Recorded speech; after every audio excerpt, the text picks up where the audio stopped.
Okay, so the visit to In Harmony was a wonderfully fruitful time. There were some great colleagues there who are thinking very deeply and critically about a number of issues. And you would have seen in an earlier vlog that I interviewed Jacques Beme on spirituality and life. And I have another interview which will be the subject of this vlog. And you'll see in a couple of moments, I'll introduce Dr. Braam Hannah.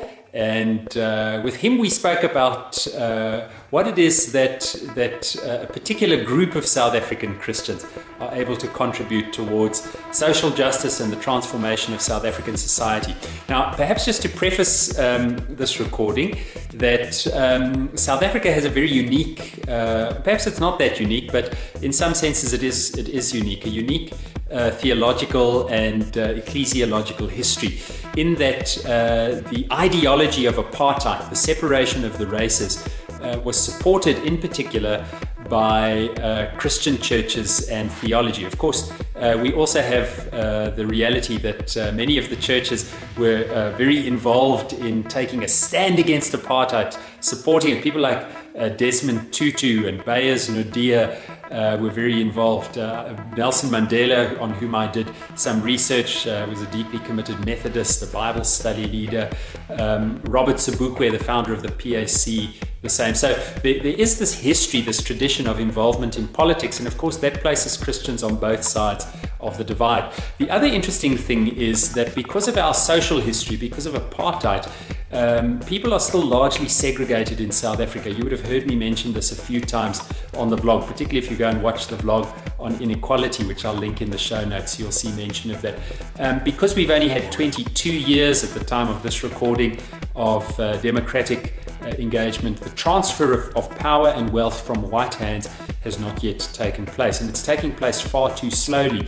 That's why we're seeing the politics of impatience and the politics of identity emerging in South Africa. So specifically this vlog is intended to address one of the wealthier churches in South Africa, the Dutch Reformed Church, and it's almost an entirely predominantly white South African denomination.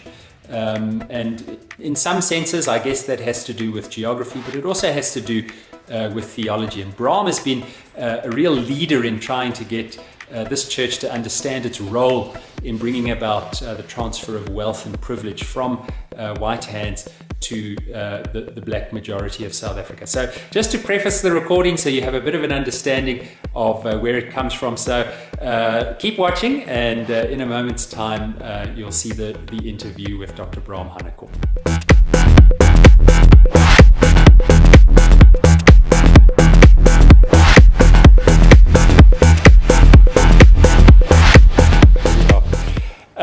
Friends, I have the privilege of having Dr. Braam Hannah with me now, and I'm going to ask him a couple of questions. Braam has just done a magnificent interview with Bill Hybels. Braam, really one of the most honest and searching interviews that I've heard, and really drawing him into our context and some of the issues that we face. Braam, I wonder if you can just tell us a little bit about who you are and what it is that you do.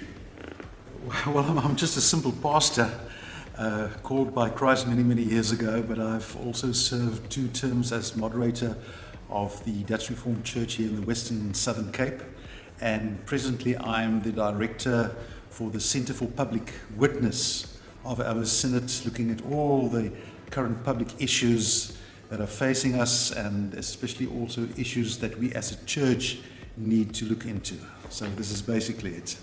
Wonderful. So as you can see from the content of this vlog, Braam's the perfect person to speak to. He's thinking very much around public issues and theology in the various publics of society.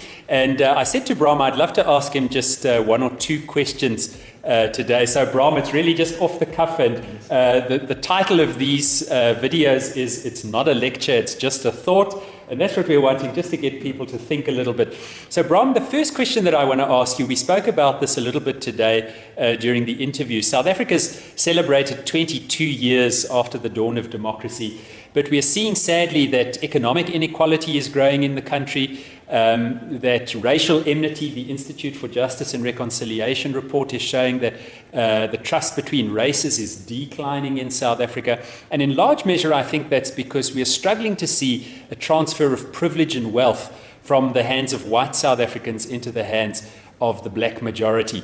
And 83% of our population say that they are Christian. So I wonder, can you give us any advice, anything that you can think of, particularly, I think, for the white churches and for pastors of predominantly white congregations, that we can do to be companions to our people, to bring about social transformation and change? Well, Dion, thank you for the question. I would like to make two remarks. The one is, one of the strengths of the Reformation 500 years ago was that Luther and all his fellow friends did not only work with slogans. We had 4 slogans: sola scriptura, sola gratia, all the others. But they did not only work with slogans, but they could define the problem very, very carefully, and they could work out the solution very systemically. And I think we've got to do that. We see around ourselves a lot of rhetoric and slogans and radical rhetoric. I'm not sure whether it's helping us. I think we as a church, we stand in a long tradition of people that were able to define the problem in a very particular way and say, well, here's the solution and let's embark on the way. So this is the first one. The second thing I think is we've got to make our hands dirty. If you look at the incarnation, of Jesus Christ, he walked the streets, he lived amongst the people, and I think for me one of the biggest challenges for in particular for white, more affluent churches in South Africa would be for pastors and church leaders and dominees to get out of their studies on a regular basis and get into the streets and into the townships and into the squatter camps. And I mean, you've got to smell it, you've got to hear the sounds, you've got to feel it, you've got to be there and really, really in close proximity engage with people. I would say that would be a starting point. Without that, you cannot shout from a distance and think that people will either hear you and then listen to you. So, yeah. There's that wonderful Reformed philosopher, Paul Ricoeur, who writes about this, and he uses that phrase, oneself as another, also using the philosophy of Emmanuel Levinas, that when we can break down that barrier that divides ourselves from the other, we can often find spaces of encounter that allow us to understand what it is that other people are facing. And that gives us both energy and courage, which I think are two of the things we need in South Africa to make this difference. Braam, I'm reminded of the Catholic South African theologian Albert Nolan, who said precisely what you said. We need people's theology.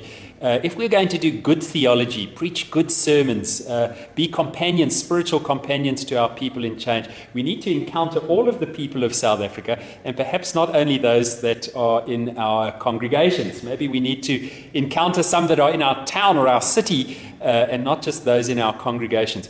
Braam, I wonder if you can suggest one or two resources, anything that you think that the people watching this video might be able to look at or read or think about, perhaps even some of your own work that can help them to think a little further about this. You can go two ways. You can either become very pragmatic, and there's a book that just comes to my mind now, and don't ask me the writers. It's about two guys, one ministry in Brazil and the other in the inner cities of Scotland. And the title of the book is, you can Google it, Church in Hard Places. Excellent. We'll add a note to it in the show notes. Church in Hard Places. And it's all about doing church in a difficult context. And they make some very profound statements in the book, like, that, for instance, like poor people need confession and repentance and the awareness of sin just as much as rich people. Everybody has sin. And then on the other hand, they say too many people come on outreaches from the States to these hard places, and they don't even know the gospel themselves.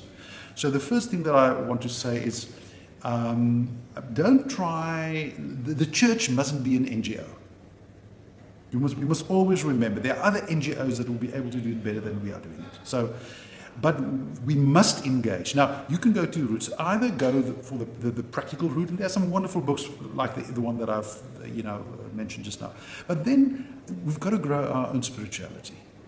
I mean, if you do it because other people are telling you to do it, or because of a political agenda, I promise you that you will become tired in the end.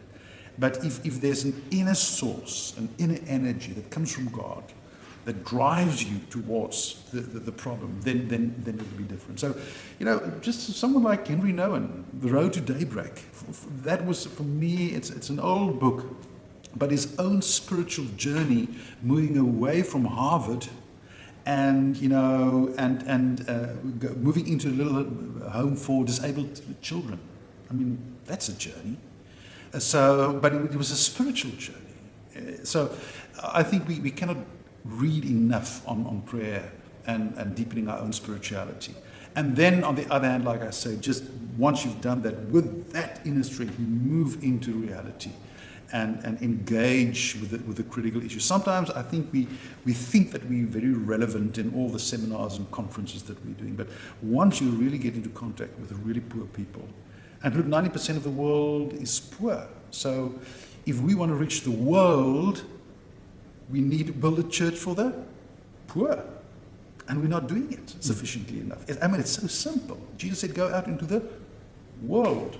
So, and if 90%, but that's a conservative figure, 90% is poor, then, hello, go and build a church for the poor, in a poor context. So, yes. It's not, I mean, I'm saying, it's difficult stuff, and sometimes I feel as if I'm living in a schizophrenic existence, a schizophrenic life, but I think it remains the challenge for each and every one of us. Braam, that's really a wonderful challenge, and I think I'm hearing that from you today, that what makes us unique as Christians is the fact that we get our mandate from God. What we are to do is something that God gives us. God is a just God and a loving God. And I'm also hearing a little ring there from you that says people don't just want to hear what the gospel sounds like, they want to feel what the gospel feels like. Absolutely. And the church can do that. Braam, you've offered us a wonderful invitation today, and particularly for sisters and brothers like myself who come from middle and upper middle class, predominantly white churches, inviting us to be intentional about the way in which we facilitate transformation and perhaps even a downward mobility in our own lives, so that we can see that no one has too much when anyone has too little. So, friends, thanks for watching today. Braam, thanks for being with us. Dion, it's just a privilege, and thank you for the work that you are doing. May God really, really bless you all. Wonderful. So if you've enjoyed the video, please subscribe to the channel, and if it's been helpful, share it. If you share some of the ideas, let us know in the comments. If you have a difference of opinion or you see things slightly different, let us know as well, and we'd love to engage with you. This is a hospitable space of engagement. So thanks for watching, and remember, it's not a lecture, it's just a thought.